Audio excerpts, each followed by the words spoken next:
Hi guys, so I'm trying to do a little bit of a pull everything together video, an update.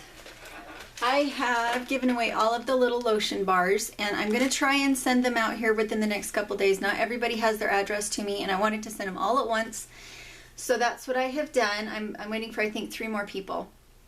And one person made a comment about how they would like to learn how to spin. And that's kind of what I was looking for. I had 4 different boxes, one for preppers, one for animal husbandry, farming people, one for gardening, and one for spinning. And I had one person that made a comment about the spinning.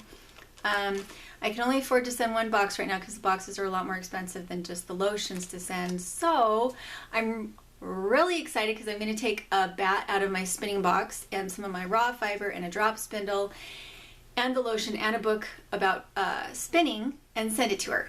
Yay! So excited. And so those will be sent off soon. And then what else I wanted to show you was the progress of the sweater. I always get a little sick to my stomach at this point because this is the point where on the needles it looks like it's going to be too small. It could be that it just looks small to me because I made all those 2XLs and 3XLs, and so just an XL just doesn't look huge to me anymore.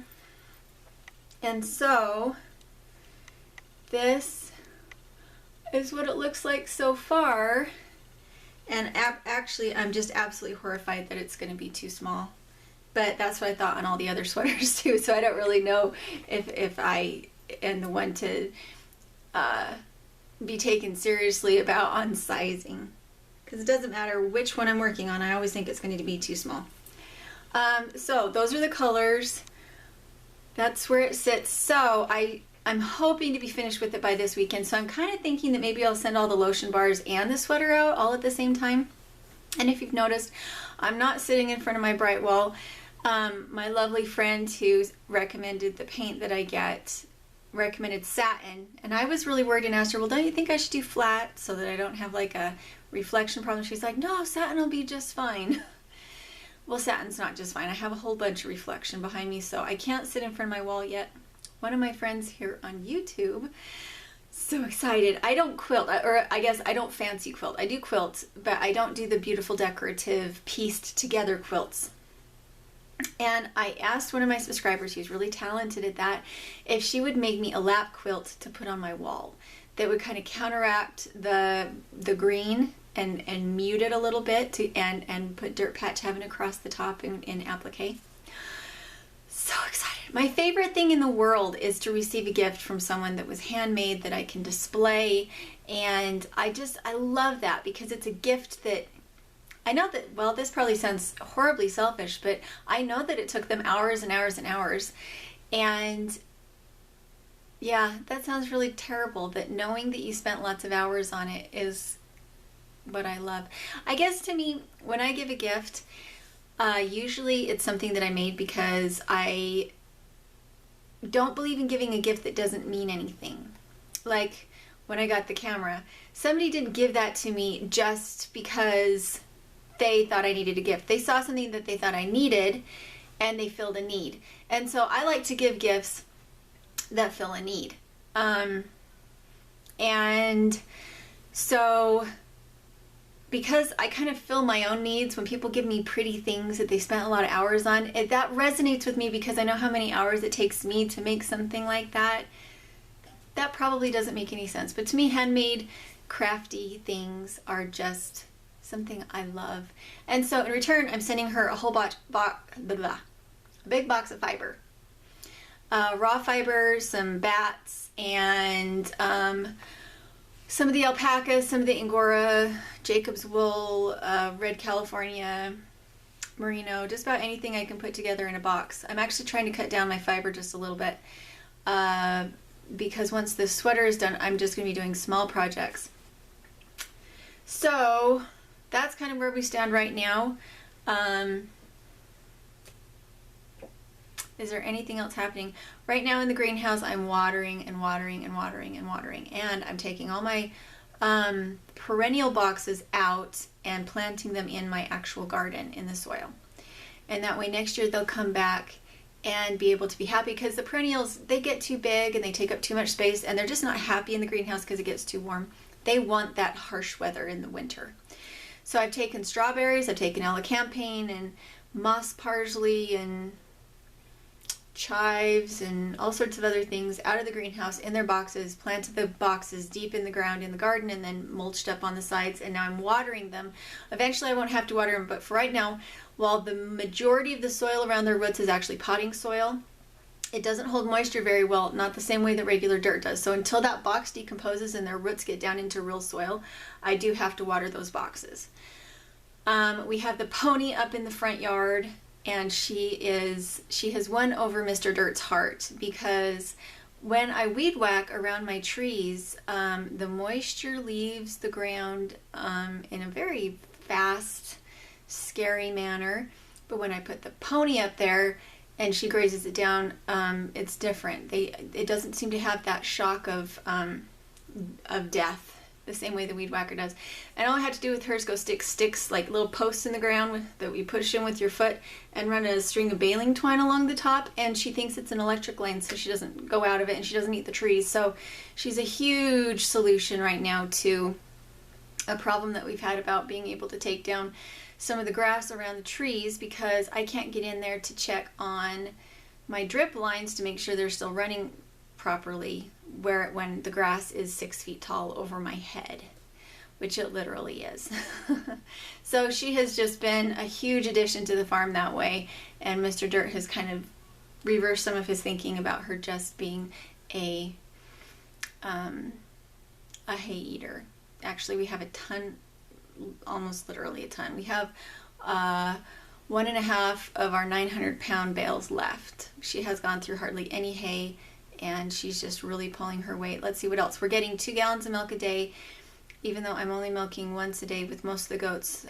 Chamomile, I have to milk her twice a day. She's just given too much milk to be able to cut her back. And I'm making cheese every other day in order to use that. We desperately need to get our pig over here.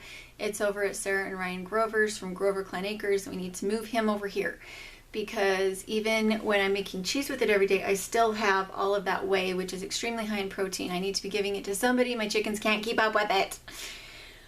Anything else? I'm a little bit red around my nose. I am off grains, but we have a lot of cottonwood in the air, so I'm having a little bit of allergy still. Not a whole lot, but just not discomfort, but just a little bit of a runny nose. I'm sure you guys wanted to know that. Anyway, that's where we sit, and I'm excited to get all these packages off. It might be the end of the week instead of today. Also, with those lanolin bars, when they get to you, try and get them out of your mailbox as fast as you can, because when they came to me, they'd been out there for like 6 hours. I didn't realize that they'd come, and they'd been out in that hot mailbox, and they had started to melt. So the reason they don't exactly look like sheep anymore is because I didn't know they were out there. When they get to you, take them out of your mailbox quickly, put them in a cool place, let them harden again before you use them. They will harden right back up. It doesn't hurt them at all. They don't separate or anything. They just melt a little bit, and they're mushy, and you want it to re-solidify before you use it. And then you always want to use your hands to warm the bar up. If you try to just like rub it onto your skin, it doesn't work that way. You put the bar in your hands, you warm up the bar, it starts to melt a little bit, and once you have some onto your palms, then you put the bar down, and then you work it into your hands, and that's the secret of the lotion bars. So anyway, I love you guys. I am going to put out a tiny bit of I have a friend who keeps trying to help on our channel, and I keep saying, no, we don't want you to feel like you have to help us. And we've had some good visits, so I'm just going to put this out there. I have a fan funding button, and the fan funding is anonymous. I don't know who funds it. I don't know who puts money into it, and I love that part about it, because then I just don't know. Everybody can still I can love them, and we can be friends, and I don't have to know that you feel sorry for me or you're trying to help me.